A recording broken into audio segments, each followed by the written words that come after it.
Bom dia, queridos. Muito bom dia. Estamos aqui de novo no domingo, dia 31, último dia do mês de maio, para receber a todos, para estarmos juntos para mais um café com o Evangelho.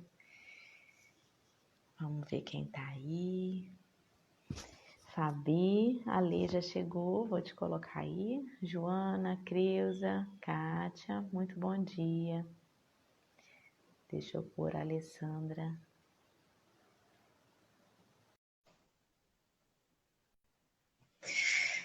Domingo, um friozinho danado.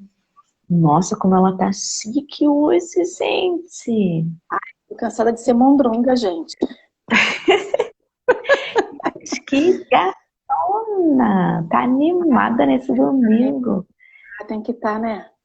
A gente tem que estar sempre animado. De vez em quando a gente acorda meio assim, borocochô, mas a gente tem que animar, né? Com certeza, né? Bom dia, Tem. querida. A Bom gente dia a todos. tem que se vestir bem, tem que se cuidar pra gente, né? Não é porque ninguém vai ver se a gente não vai sair de casa que a gente tem que se relaxar, não. Tem que estar com a bola pra cima, sempre. O engraçado é que a minha roupa de quarentena é só vestido. E aí é mais prático, né? Aí tem já os vestidinhos que a gente coloca, é ótimo. Prático pra caramba. Super. E também é o que cabe, né? Fabi disse que eu tô de cabelo novo, não tô não. Bom, eu não mexo no cabelo desde que começou a quarentena. Ele tá crescendo e eu tô pintando de preto só, porque os cabelos brancos estão gritando. Ai, não fala não. Mas o meu cabelo tá dando uma mudada, não sei se é hormônio, ele tá dando uma mudadinha aí. Mas não cortei mais não, até que a tesourinha eu tô sossegando. E eu sou danada com a tesoura.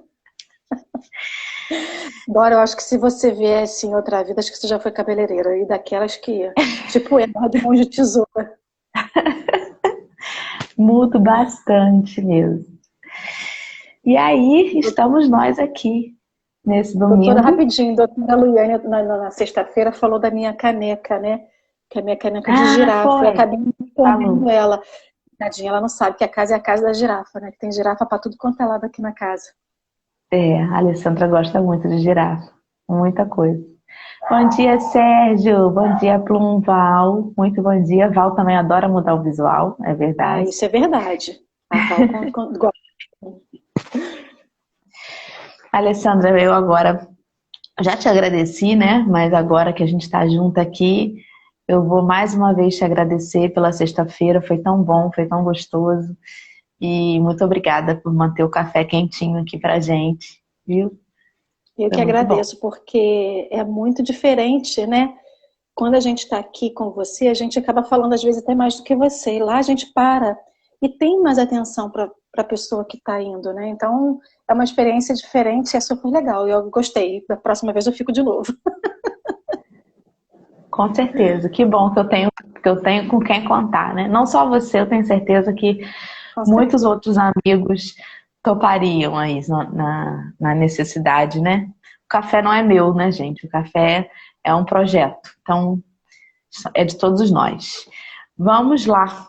Hoje a gente está, então, com a Alessandra para dar seguimento no capítulo 12 e a gente vai ler o item 5, que aparentemente é pequenininho, mas espero que a gente consiga bater um bom papo aí, sem pressa, sem corda no pescoço de tempo, para a gente ficar leve, começar bem aí o domingo. A Alessandra vai fazer a prece final, então, e eu vou iniciar, para a gente se concentrar aí e começar a sintonia. Tudo bem? Tudo ótimo. Então vamos lá. Vamos já acordando nesse domingo geladinho, pelo menos aqui em Rio das Ostras, que às vezes a gente acorda assim, meio com vontade de continuar na cama. E quantas vezes, né, na vida a gente fica assim com essa vontade de postergar um sentimento ou uma sensação, mas os compromissos chamam e às vezes a gente sabe o que tem que fazer, não só aqui do café, mas tantas vezes Jesus, sabendo tanto, né, conhecendo tão bem a gente, sabe o quanto que a gente às vezes tem uma meta e fica empurrando para começar e dar o pontapé inicial. Então, que a gente possa, em todo amanhecer, pedir a Deus as forças que a gente precisa para vencer aquele que mais dificulta a nossa caminhada, que é cada um de nós mesmos, né? A gente ainda esperando tanto que as coisas venham de fora, Senhor. Quando a mudança e tudo aquilo que a gente sabe que deve ser feito parte de dentro de nós. Precisamos aurir na tua grandeza, na tua bondade, essa força para nos manter de pé perante as dificuldades, perante as nossas sombras, as nossas dificuldades que às vezes a gente mesmo impõe. E quando a gente se levanta, Senhor, com o teu amor, a gente percebe que o esforço nem foi assim tão grande, que a tua mão nos ergueu de uma forma tão maravilhosa e intensa, que a gente às vezes até se arrepende de não ter levantado antes. Então, Pai querido, perdoa-nos ainda a nossa imperfeição e insistir tantas vezes por caminhos tortos, quando tu chamas sempre a cada manhã uma nova oportunidade para a nossa vida. Te agradecemos então por esse dia de hoje, por esse domingo que começa, renovando aqui o nosso compromisso em fazer sempre o melhor por nós e por todos aqueles que convivem conosco. Oramos nessa manhã pelos nossos irmãos de caminhada, que ainda não te conhecendo, Senhor, não conseguem aurir essa força, pedir numa prece, sentir a tua presença. Que eles também, através da nossa prece, recebam esse abraço, esse acolhimento e esse empurrão para que sigam com otimismo e perseverança. Continue conosco, pedimos licença para começar essa leitura, na certeza de que dela sairemos ainda melhores. Que assim seja, graças a Deus. Graças a Deus. Graças a Deus. Então vamos lá, é contigo, Alê. Então a gente vai continuar, né? A gente vai ler o item 5, que são os inimigos desencarnados. Gostei tanto desse tema. Começa ele assim.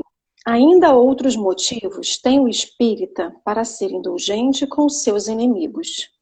Sabe ele, primeiramente, que a maldade não é um estado permanente dos homens, que ela decorre de uma imperfeição temporária e que, assim como a criança se corrige dos seus defeitos, o homem mau reconhecerá um dia os seus erros e se tornará bom. E aí eu fiquei me perguntando, por que os nossos inimigos têm que ser mal? E o que seria esses inimigos, né? Porque quando a gente fala inimigo, a gente pressupõe pela palavra que é uma pessoa que roubou, que matou, que fez um crime hediondo, cometeu um crime hediondo ou fez alguma coisa tão drástica que criou essa animosidade dentro da gente. E aí a gente está falando de inimigos desencarnados. Quem seriam esses inimigos? Os nossos, de todo mundo, né? Esses crimes que são cometidos de maneira muito bruta e que acaba alcançando, né, uma comoção às vezes global. E eu fiquei perguntando, como ele fala aqui, mas por que esse inimigo ele tem que ser mau? Se várias vezes fomos nós que levamos essa pessoa a cair. E aí, eu, Alessandra, em relação aos meus, né, os meus inimigos, as pessoas que eu fiz cair em alguma vida, eu não vejo eles assim. Né? Eu vejo eles, como você mesmo já disse, espíritos, né, que hoje estão na radicidade, que já foram encarnados como eu estou agora, que também têm o tempo deles, que estão tão magoados e feridos que a única defesa é o ataque, porque eles não conhecem uma outra forma, né? Eles estão tão magoados, tão sentidos por tudo que eu fiz, no caso, e que a única coisa que eles têm que fazer é me caçar e cobrar. Sendo que a gente está tendo oportunidade agora de se melhorar. E com isso, é uma relação, né? A gente se ajudando, a gente acaba ajudando eles. Não pelo que só a gente aprende, mas pelos exemplos que a gente, pelas atitudes que a gente tem durante a vida, né? A gente está falando aí de obsessores, né? Que são esses desencarnados. Claro, existe obsessão de encarnado para encarnado também, mas nesse caso aí a gente está falando dos obsessores desencarnados para os encarnados. E a gente sempre acha que o obsessor, ele é necessariamente um inimigo, né? Alguém a quem a gente lutou arduamente e teve, assim, as maiores desavenças. Mas nem sempre é assim. Algumas vezes, um obsessor pode ser uma mãe ciumenta, um obsessor pode ser um pai que tinha ali muito ciúme da casa, e aí de repente ele desencarnou, e aí você foi morar na casa que era dele, e aí ele tem ciúme daqueles cômodos, daqueles móveis. Então não necessariamente era seu inimigo, né? É alguém que está ali ainda e que tem dificuldades, né? Está preso à matéria e tudo mais. E assim sucessivamente, assim tem diversos casos, né? Eu tenho uma amiga que diz assim, olha, eu espero que meu marido desencarne antes de mim, porque se eu desencarnar antes dele, eu não vou dar paz para ele. Eu não aceito que ele case com outra mulher. Eu disse, mas você vai ser uma obsessora, né? Você ama seu marido, mas você vai fazer exatamente o que você julga ser ruim. Você vai ser uma obsessora dele. Então, assim, primeiro a gente tem que pensar, quando você começou falando assim, será que esses inimigos, eles têm que ser maus? Às vezes eles nem sabem que eles estão sendo maus, né? Porque, assim, o que é esse mal? Às vezes é o que eles pensam que vai ser a justiça, que vai ser o bem, e é o que eles estão correndo atrás, né? E isso nos faz pensar, para nós, se a gente desencarnasse hoje, o que é que a gente ia vir cobrar, né? De quem que a gente ia vir cobrar? A gente teria alguma coisa a cobrar de alguém? Porque é muito fácil a gente dizer assim, ai, pelo amor de Deus, gente, olha, eu tô tentando aqui, tô fazendo evangelho, eu não quero nenhuma obsessão em cima de mim. Mas é porque a gente só pensa no obsessor, aquele algoz, aquele que vai vir, né, com a espada, aquele que vai duelar, quando na verdade não é só isso. Ele pode ser simplesmente um cobrador de qualquer coisa. Então, e nós, né? Será que a gente já não está obsidiando alguém encarnado mesmo? Será que a gente não está sufocando alguém? Se a gente desencarna, então o poder que a gente tem de fazer isso é maior ainda, né? Então, antes da gente parar para olhar o defeito do outro e para julgar o proceder do outro, vamos pensar, né, o que é que a gente tem feito também, porque é muito fácil a gente ver a maldade no outro e ver o outro como inimigo, como diferente. Que difícil é o exercício de fazer isso com a gente.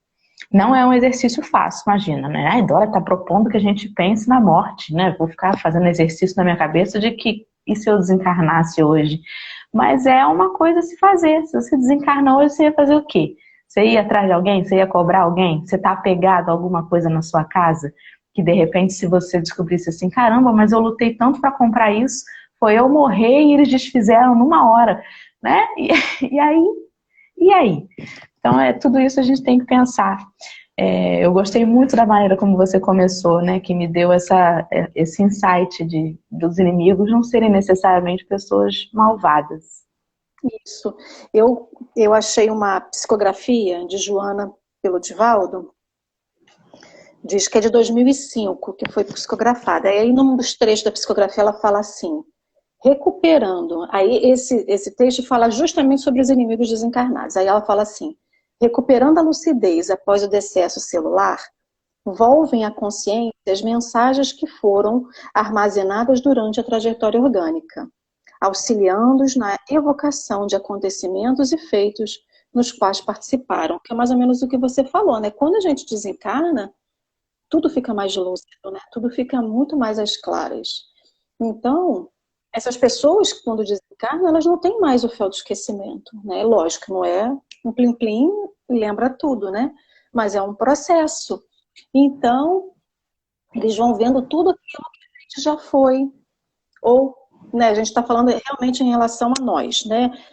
aos nossos cobradores, as pessoas que a gente levou à queda, que às vezes a gente influenciou negativamente uma pessoa, né? Como eu falei na sexta, a gente não foi tiririca, a gente hoje, né, a gente nunca foi uma florzinha do campo, a gente já foi muito tiririca do brejo. Então, o que acontece? A gente já fez muita coisa com as pessoas e que magoaram essas pessoas. Então, quando eles passam para a espiritualidade, para a erraticidade, se descortina uma verdade, que para ele é uma verdade, e a interpretação desse espírito que desencarna, que às vezes a gente não tem essa noção quando está encarnado. E aí a gente cria essas afinidades. Quer dizer, ele se liga a nós, né, por essa mágoa, esse rancor, essa questão que ficou mal resolvida dentro deles e vem nos cobrar, né? Exatamente. E aí eles são aqueles que conhecem os passos que a gente dá. Eles podem olhar para a Alessandra e falar assim, você não me engana, você está aí agora, olha, fazendo aí esse estudo, mas eu sei que não foi outra vida não, mas ontem eu vi você falando mal da sua vizinha, tá? Você está enganando esse pessoal aí que está te assistindo. Então, eles têm essa capacidade, né? Então, na verdade, eles também são os nossos amigos evolutivos, porque são aqueles que estão ali nos lembrando que nós já vacilamos muito, ou ainda vacilamos bastante, e que precisamos, até para libertá-los também, libertar esse laço, né, que une ainda, dessa evolução, porque a gente sabe que a obsessão, quando ela não tem naquele que vai ser obsidiado o fio, né, da afinidade, quando a gente não está ali na sintonia que permite que essa obsessão se desenvolva, aquilo não passa, né, não vira uma fascinação, uma subjugação, aquilo não aumenta, né? Então, é nossa responsabilidade também para com esses irmãos, né? Tudo é muito encadeadinho, com muita perfeição, né? Porque, como nós não somos vítimas também, é tudo encadeado, não existe isso de que ele é o malvado e eu sou o bonzinho. Isso não existe, é muito perfeito, é tudo muito perfeito na criação de Deus. É muito apaixonante, né? Perceber isso. Vamos continuar? Que aí a gente fala mais coisa mais pra frente. Pode ir. Você quer ler? Posso ler, mas se bem que esse parágrafo é enorme. Eu vou parar no meio dele, vamos lá. Tá. Senão eu leio tudo e não sobra nada. Mas ele é enorme, vamos embora. Sabe também que a morte apenas o livra da presença material do seu inimigo, já que este pode persegui-lo com o seu ódio mesmo depois de haver deixado a terra. Que, assim, a vingança falha ao seu objetivo, visto que, ao contrário, tem por efeito produzir maior irritação, capaz de passar de uma existência a outra. Olha, quanto tempo a gente perde, né, na mágoa. A gente está falando aqui como se o outro fosse o obsessor, né? Mas imagina que nós também já podemos ter passado muito tempo nessa perseguição que vai se desencadeando, né? Séculos após séculos, e a gente só vai perdendo o sagrado tempo da caminhada evolutiva. Quer comentar, amor, essa frase aí que eu li primeiro? Então, uma coisa que a gente tem que lembrar, que a morte, ela não nos livra daqueles a quem a gente fez mal. Sim. Né? A morte, ela na verdade é só uma mudança de estado. Então, muita gente também acha assim, eu morri, acabou, né? Fiz uma maldade, ou eu fiz alguma coisa e que eu fiquei naquela de... Às vezes a gente, né, se magoa com alguém, quando a gente desencarna, a gente vai lá cobrar essa criatura.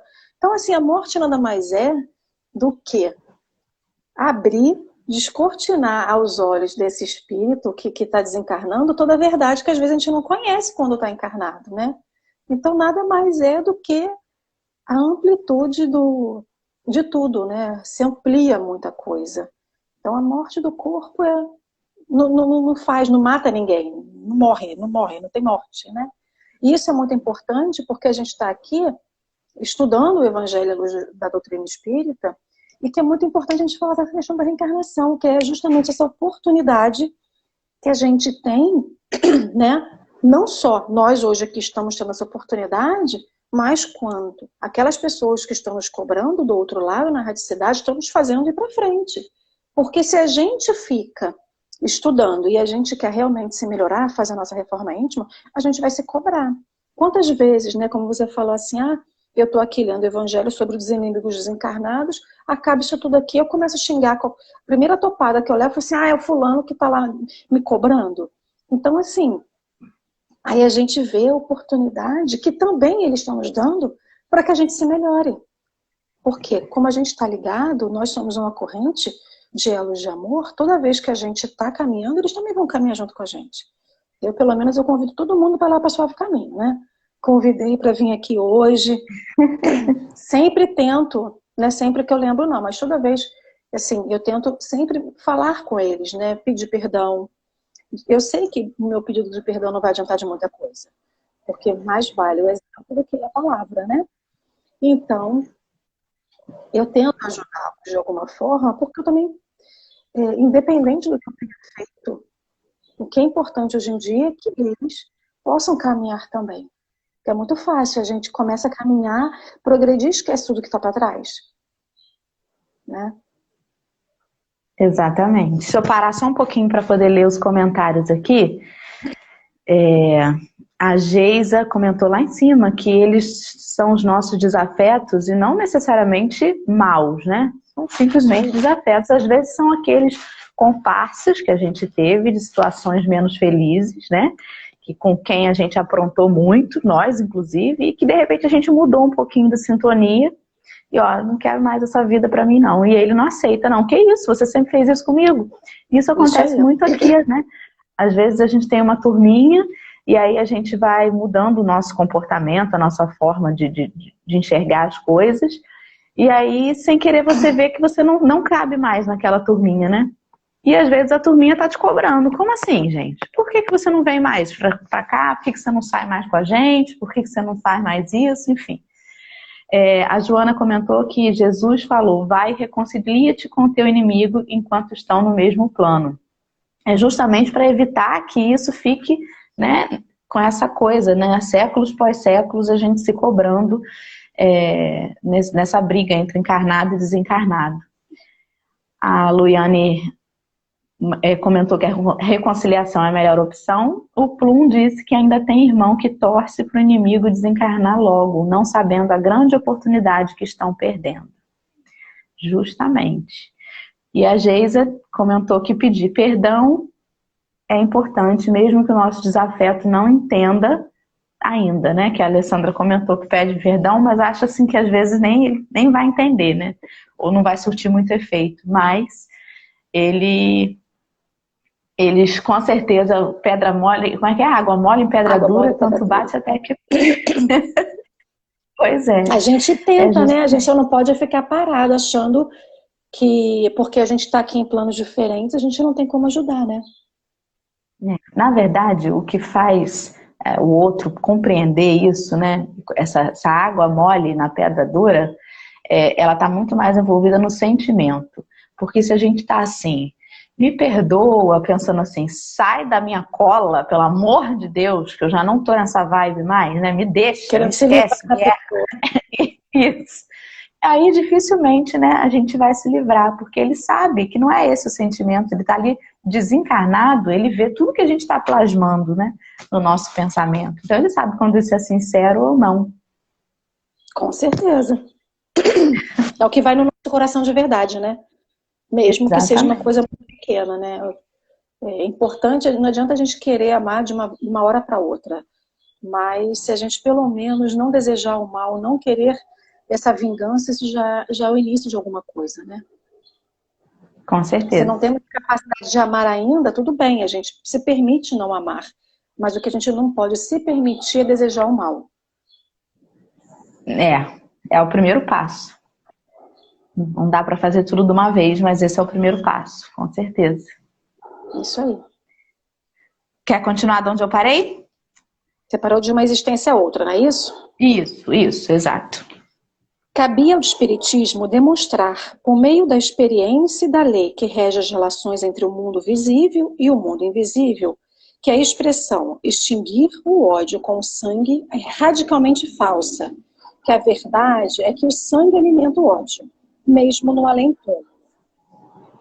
Eu achei isso tão forte, esse negócio de extinguir o ódio com o sangue, né? Porque se a gente lembra, se eu não me engano, não sei se foi aqui ou se foi lá no Sérgio, falando da questão das lutas, dos duelos, né? Quantas vezes as pessoas pagavam, né, entre aspas, com o mal feito através do quê? Dos duelos e da morte, né? Eu só lembrei disso quando eu li isso daqui. Eu não sei se essa é realmente a interpretação correta.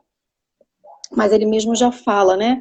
Que na verdade essas mortes você já cria mais problema, você cria muito mais débito do que você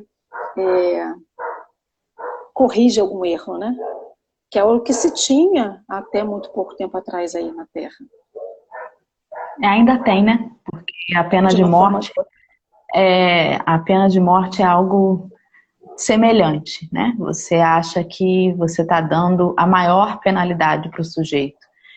Você está tirando a vida, como se a vida pudesse ser tirada com a morte, o desencarne, né? Quando aquele corpo perde a vitalidade.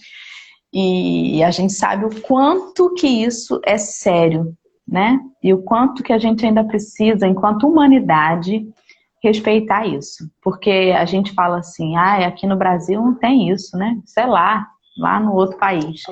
Mas é lá no outro país com pessoas que são tão irmãs nossa quanto os brasileiros, né? Somos todos irmãos na humanidade.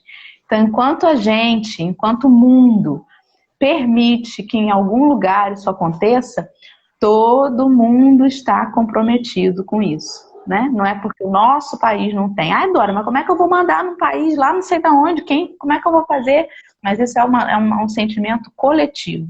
Quando a humanidade estiver imbuída dessa fraternidade, vai ser inconcebível. Como hoje em dia, a nível mundial, já é inconcebível determinadas coisas, né?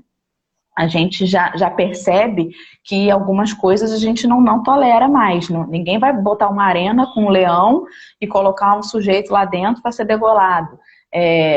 Ninguém vai aplaudir um apedrejamento da mulher, embora a gente saiba que existam coisas bizarras nesse nível, que não são documentadas, que não são divulgadas. Não são legalizadas como a pena de morte em alguns lugares, né? Isso, exatamente. Então, assim, a humanidade toda, ela não vai permitir que, se o contexto do globo estiver num nível de elevação de fraternidade, não vai permitir que um ponto continue fazendo isso, né? Então, a dor do outro, ela pode estar lá do outro lado do mundo, mas se ela não mexe comigo de alguma forma, ainda tem alguma coisa errada. Exatamente. Essa que é a questão. O que acontece em qualquer lugar, se não nos incomoda, é porque tem alguma coisa errada dentro de nós. Sim. Né? Exatamente. Então, achou que era um espírito, mas era o Henrique pegando uma xícara aqui atrás.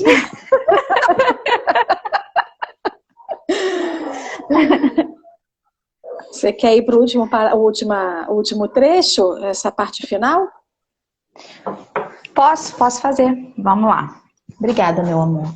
A doutora Luiane é o espírito.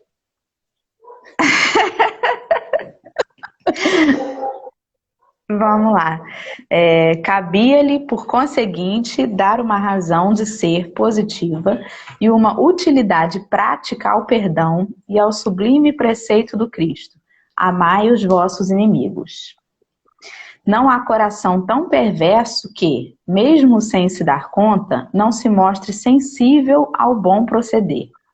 Mediante o bom procedimento, tira-se, pelo menos, todo pretexto às represálias. De um inimigo pode-se fazer um amigo, antes e depois da sua morte. Com o mal proceder, o homem irrita o seu inimigo, que então serve de instrumento à justiça de Deus para punir aquele que não perdoou. Ou seja, é nas nossas mudanças de atitude, de padrão de vibração, que a gente realiza a mudança do outro em relação ao nosso olhar, né? É o que eu tinha falado antes. Não adianta a gente pedir perdão só para tirar ele da reta, né? Da A boca para fora. mudança que a gente faz, exato. Porque como ele está nos acompanhando, ele vai perceber quando aquela mudança for fidedigna, quando ela acontecer de verdade, quando ela não for algo só de aparências, né? Então é isso que faz toda a transformação até dele mesmo, porque se ele conheceu o nosso lado obscuro, né? Se ele nos conheceu às vezes sendo também um algoz ou também tendo procederes não muito legais, e ele percebe que a gente foi capaz, através de muitos esforços, de conseguir uma mudança de postura, ele percebe ali que para ele também haverá essa possibilidade, né? Então, que isso também gera um estímulo, um ânimo, um esforço, né? E isso é o mais importante, é o exemplo que arrasta mesmo, em qualquer plano da vida, é sempre a atitude é o que realmente comove, é a atitude que convence. Ele pode se irritar com a nossa melhora? Então, depende, ô Luiane. Ele vai se irritar com a nossa melhora, eu acho, né? Minha opinião. Se essa melhora, ela não for sincera. Porque quando ela é sincera, o sentimento, ele toca o outro, sabe? É o que eu costumo dizer, por exemplo, né? De uma pessoa que não consegue falar, que tenha deficiência, né, nas cordas vocais. Aquela pessoa com um olhar, com um sentimento, ou mesmo do filme dos Milagres da Cela 7, né? Ele era uma pessoa que não conseguia se expressar em palavras, não tinha nenhum dom da fala, né, da oratória, mas ele conseguia convencer toda aquele pessoal ali que estava ali encarcerado com o seu sentimento. Ele, a princípio, podia até irritar um ou outro, né? Esse cara é um bobão e tal, mas aquilo todo dia, aquela postura todo dia de benevolência, de amor, de humildade, de pureza, aquilo conquistou, porque foi sincero e não foi preciso ele fazer nenhuma explanação sobre isso, não foi preciso ele ler nenhuma página, não foi preciso ele contar nenhuma história, foi a vivência dele, ele sendo ele puramente, que tocou. Então eu acredito muito nisso, na capacidade de um olhar tocar o outro muito mais do que as palavras, né? Eu acho que essa fase da gente estar usando máscara, ela diz muito sobre isso, porque a gente se vê na rua e não necessariamente a gente sabe se o outro está sorrindo ou não, mas a gente se olha. E esse olhar é muito, muito importante. Muitas vezes ele fala mais do que as palavras, né? Do que um sorriso amarelo que a gente desce de bom dia só para poder dizer que está educado, né? Ele é maior. Eu acho que a gente tenta, por não conseguir falar, a sensação que eu tenho, por não conseguir falar, a gente tenta passar para o outro. Uma coisa estranha, né? Eu tenho isso até porque eu trabalho de máscara. Então, como a pessoa não está sabendo se eu estou rindo, se eu estou falando, o que eu estou expressando ali, é uma sensação de você querer passar para o outro em energia. Eu não sei se eu estou sabendo dizer o que é, mas é uma coisa meio assim, é você querer se transpor para o outro, né? É algo. Eu posso fazer um comentário em relação ao que a Luiane falou? Eu acho o que acontece, esses inimigos desencarnados que a gente tem, eles podem nos influenciar muito intensamente, né? Quanto tempo que a gente tem, Dorinha? Tem meia hora praticamente. Então, o que acontece? Esses inimigos desencarnados, eles podem nos influenciar diretamente, né? E como que eles se ligam diretamente até a gente? Quando ele pega as nossas falhas, né? Quando ele pega aquelas brechas que a gente dá. E essas brechas, elas podem ser inúmeras, pela cólera, pela raiva, enfim. Sim. E aí, quando a gente expressa realmente a melhora, e quando ele se liga a gente, né, quando a gente permite essa ligação, ele se aproveita e ele faz a gente de marionete. Como o próprio Livro dos Espíritos fala, Quando você pergunta se os espíritos encarnados nos guiam, a espiritualidade responde, né? Muito mais do que vocês pensam. Sim. Então, os espíritos que estão influenciando, quando eles perdem essa ligação com a gente, porque a gente efetivamente está melhorando, é lógico que eles vão ficar irritados. Porque eles tentam, e aí eles veem que a gente não consegue. A gente vê muito esse romance espírita, né? Quando existe essa ligação entre um espírito desencarnado e um espírito encarnado através dessa obsessão. E quando a pessoa realmente muda, eles ficam desesperados. Por quê? Porque eles estão vendo a gente melhorando e eles perdem a conexão. Porém, tem um momento crucial, e aí cada um tem um start, que eles também acabam, mas ela está mudando. E por que eu não posso mudar? Né? Então, no início eu acho que eles ficam irritados, mas depois eles são levados. Lógico, tem todo o amparo da espiritualidade amiga, dos nossos mentores, dos mentores deles, e enfim. Então, lógico que no início, para mim, fica muito explícita essa irritação, porque eles perdem justamente a conexão com a gente. Eles não podem mais nos guiar, né? É quando a gente deixa de ser marionete, ou a influenciação negativa que eles exercem sobre a gente. Exatamente. Foi ótimo você falar sobre os mentores deles, né? Porque a gente fica assim, ai, meu mentor, me dê força e tal. Mas nenhum de nós está jogado assim ao relento, né? Ele também tem o dele. Pode ser que ele não esteja conseguindo captar ali as mensagens porque não está permitindo essa aproximação por conta da energia. Mas ele também tem aqueles espíritos que zelam por ele, que querem o bem dele. E aí isso me fez lembrar, quando a gente fala de amar os inimigos e tudo mais, e que a gente ainda tem muita dificuldade, além do exercício de orar por aquela pessoa, mesmo que a gente ainda faça aquilo de uma forma meio forçada, eu também faço algumas vezes a oração para o mentor daquele sujeito, ou daquela pessoa, enfim. Porque eu falo assim, olha só, me dá uma dica de como como é que eu chego nele aí, me ajuda aí, passa para ele aí esse recado de que, poxa, eu estou tentando, sabe? Então eu também mentalizo o mentor daquele com quem eu tenho uma certa dificuldade, ou a gente atravessa alguma estranheza, enfim, né? Porque a gente tem que lembrar que não somos nós só os privilegiados. Todos nós temos aqueles espíritos protetores que estão ali só esperando uma oportunidade para a gente se deixar envolver e receber essa ajuda, né? Isso aí. Tem uma história que eu não consegui achar referência. Eu li em algum livro. Eu acho que eu li isso naquele livro Violetas na Janela. E a história é o seguinte: era um diretor de um centro espírita que tinha um verdugo que estava ali, né, em cima dele, aquela coisa toda. E ele faz um acordo que o obsidia. E ele fala assim, o espírito obsessor fala para ele assim, eu vou te acompanhar diariamente durante 3 meses. Se durante 3 meses você não errar, não cair, não titubear, eu me converto à religião que você tanto fala, esse amor que você tanto prega.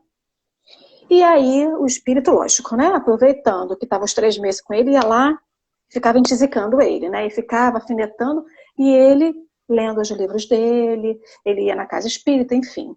Ele fazia tudo normalmente e com muito amor. E quando aquele espírito ia mais incisivamente a ele, é ele mesmo que ele respondia com mais amor.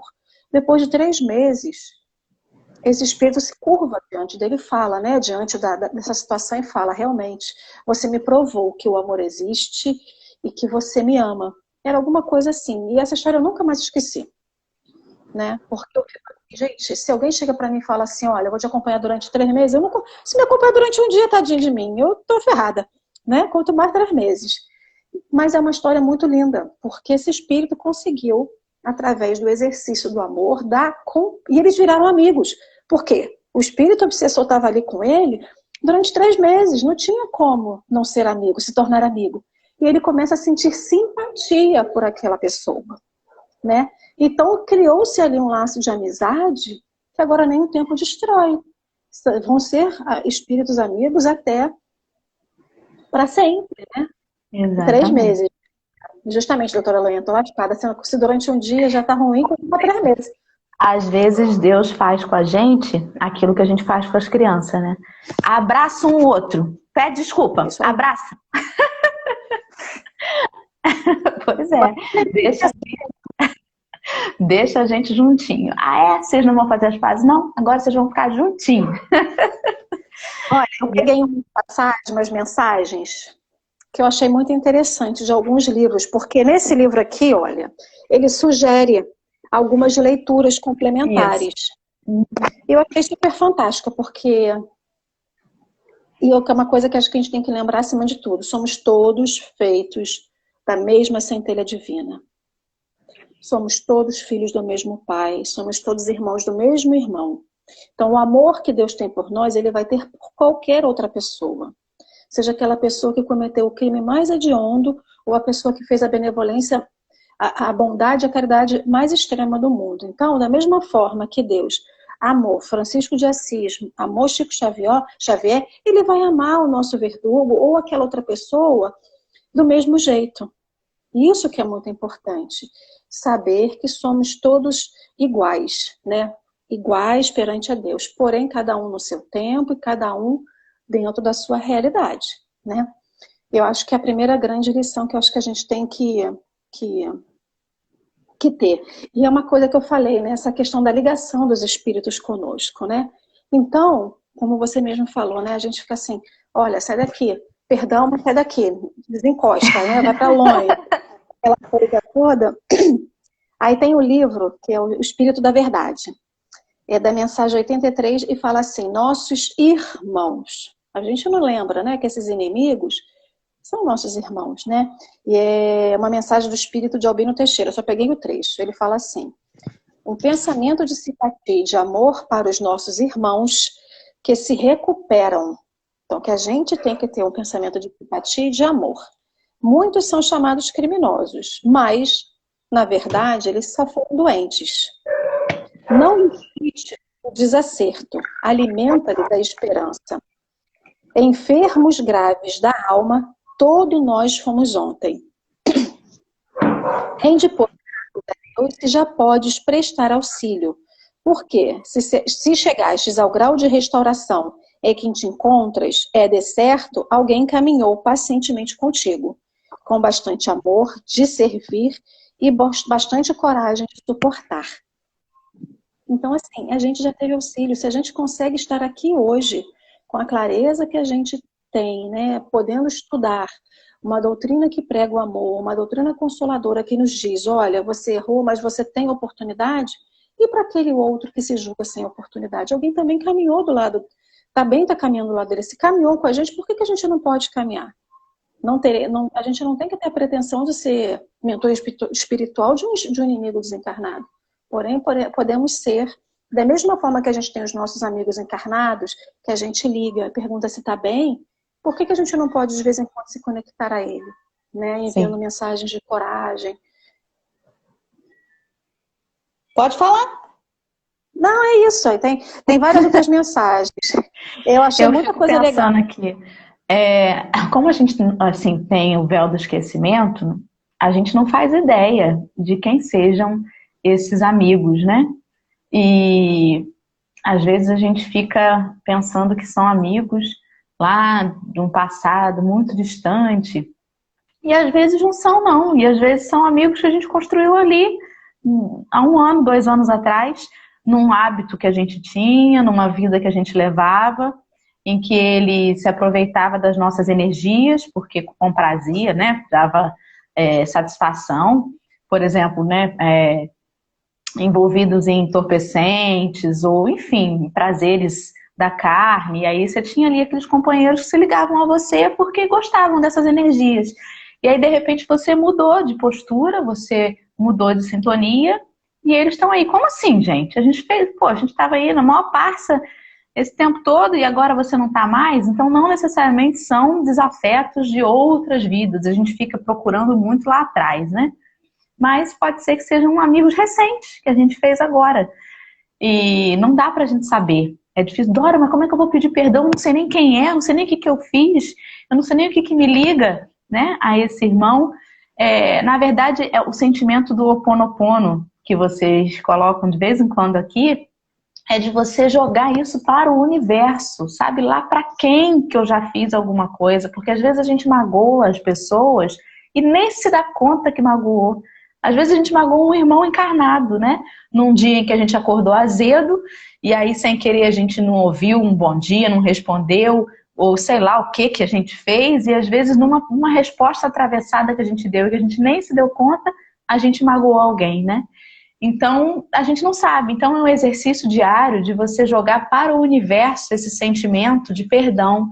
É mais um amanhecer, eu estou aqui me renovando, eu estou aqui reafirmando o compromisso que eu quero de melhora e eu quero aqui jogar para o universo essa sensação de que me perdoe qualquer coisa, qualquer irmão, qualquer energia que eu atrapalhei, enfim, né? Como a gente não sabe exatamente a quem pedir por conta desse esquecimento, a gente deve fazer um exercício, minha opinião, né? De um desprendimento assim. E eu tenho aprendido isso aqui, porque eu não era conhecedora do Ho Oponopono antes, e eu aprendi isso aqui, eu meditei nessa coisa do perdão dessa forma, né? Quando vocês colocam isso de colocar assim, né? Esse perdão abertamente. Tem uma outra mensagem que é do livro Em Torno da Obsessão. Ele é uma mensagem bem grande, mas eu peguei um trechinho que fala assim, é uma mensagem que foi feita de André Luiz através do Chico Xavier. O livro chama-se Estude Viva, mensagem 23. Todos nos referimos ao perigo dos agentes do mal que nos ameaçam. No entanto, os agentes do mal apenas dominam onde lhe favoreçamos a intromissão. Então, é isso que a gente falou um pouquinho lá atrás. Se a gente está tão assim se sentindo obsediada que a gente acha, mas por quê? Porque a gente está dando brecha. Então, naquele dia que a gente está mais irritada, em que por algum motivo você está mais irritada, e aí você continua a ficar mais irritada, e tem uma hora que você para e fala assim, mas por que eu estou irritada? Eu não estava assim. Bom, isso comigo acontece sempre, né? Assim, principalmente nessa questão de quarentena, dentro de casa com a minha mãe, tem dias que a gente está bem, e aí eu paro e falo assim, mas não era para estar assim. E aí eu vou lá para a varanda, fico debaixo do sol, porque eu me conecto muito através da natureza. E tento quebrar um pouco disso. Mas não é sempre que a gente lembra dessa ligação que a gente às vezes cria, porque a gente às vezes não se dá conta disso. Essa que é a questão, a gente não se dá conta de que a gente é tão influenciado a esse ponto, né? E tem uma outra mensagem que é voltando àquela psicografia do Divaldo. É uma psicografia muito, muito extensa, muito linda, e ele fala assim, eu vou pescar as frases que eu achei interessante.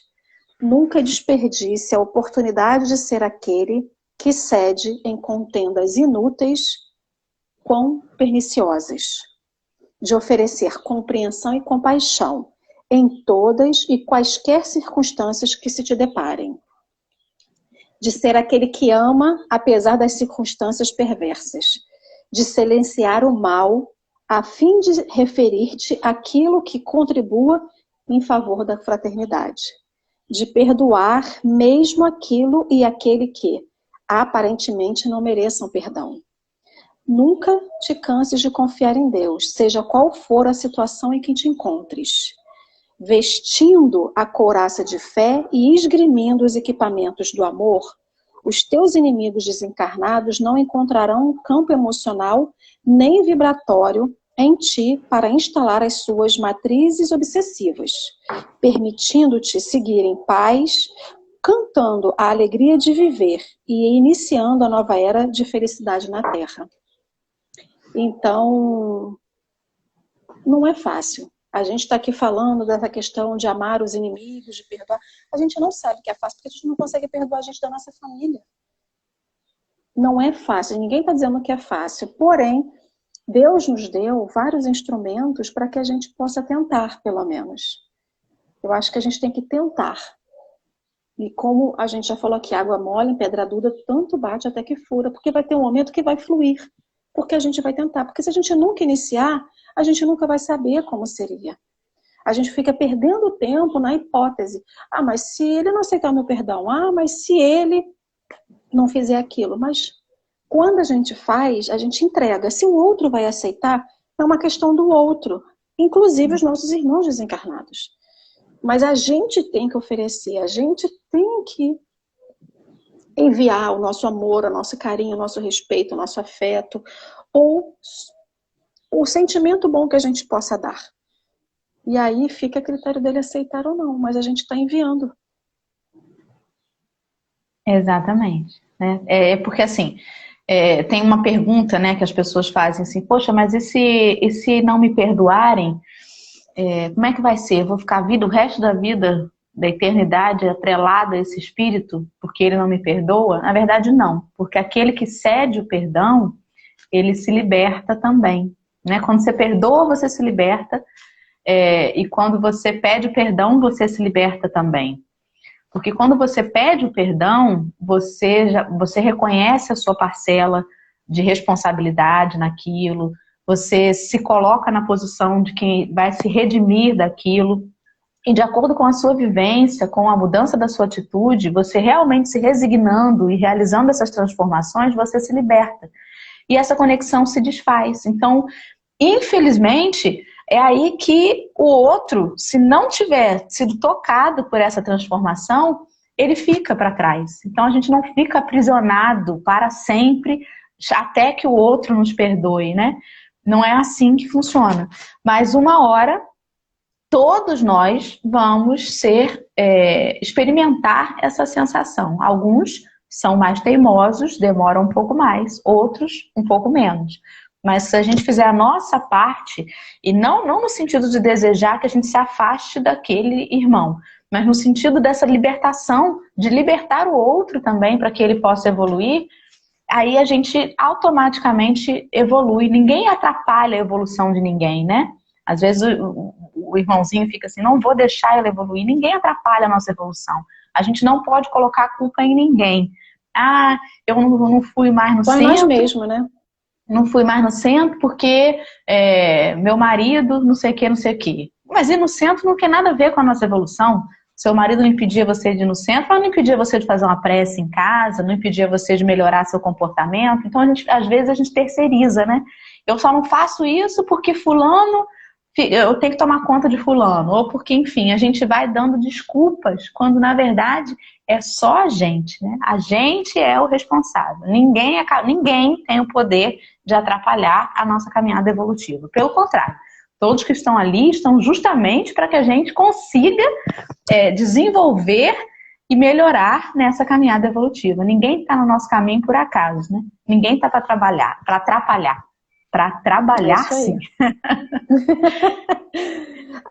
Minha amiga, eu vou deixar com você para o encerramento, que está faltando aí quase um pouco mais de 7 minutos. Então, eu deixo contigo aí os minutos finais. Eu trouxe uma música que é do Tim da Vanessa, que fala assim, caminhando juntos. Quando eu ouvi a primeira vez, eu me emocionei muito. Porque ele fala que a gente não está só. E se a gente não está só, ninguém nesse mundo está só. Nenhum espírito, encarnado ou desencarnado neste mundo, ele está só. E ela chama Caminhando Juntos. É uma música que me tocou muito. E aí, que a gente possa caminhar sempre juntos, não só com os nossos amigos, mas que a gente convide os nossos irmãos desencarnados a caminhar, indo na casa espírita, se instruindo, estando com a gente no nosso evangelho no lar, durante a prece, e para que ele veja que realmente a gente quer melhorar, para que eles também possam ser tocados pelo amor de Jesus.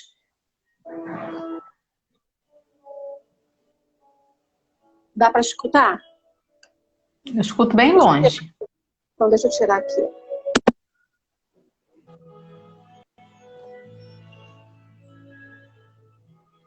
Eu tirei o fone. Quando me sinto cansado,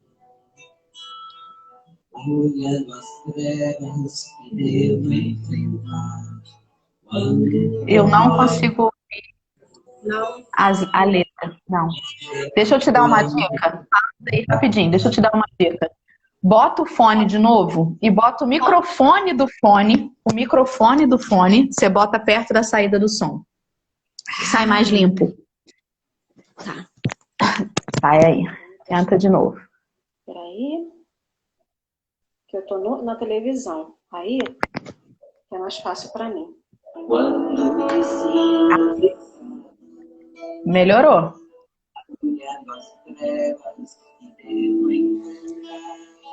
Quando eu olho e vejo quando eu já fiz.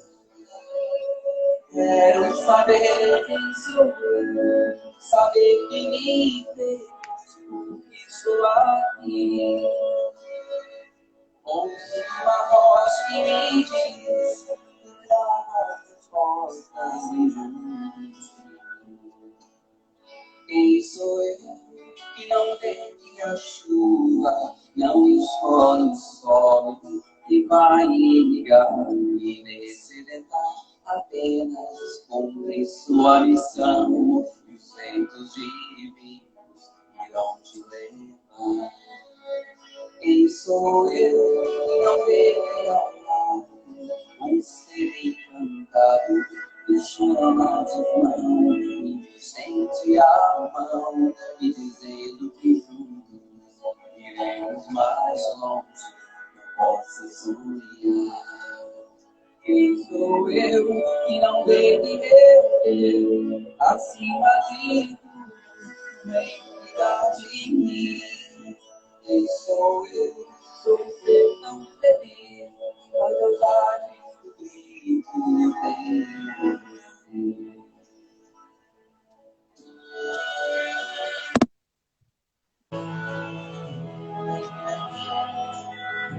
Chama Caminhando Juntos. Sou eu que não vê que a chuva não escolhe o solo que vai irrigar e descedentar. Apenas cumprir sua missão e os ventos divinos terão de levar.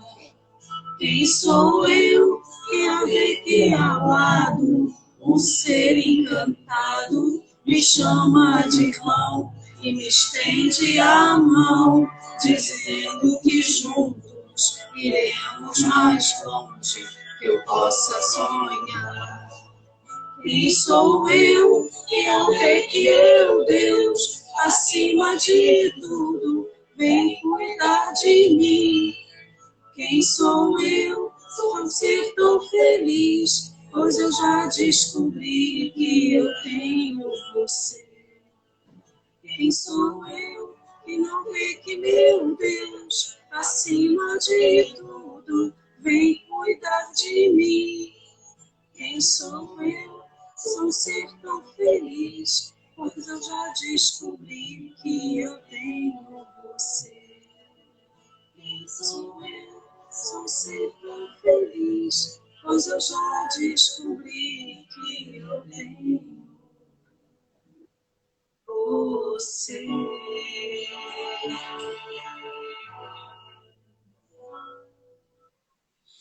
E assim, mestre querido, amigo, irmão, que nunca nos desampara, que nos deu de presente um anjo guardião para cuidar de nós.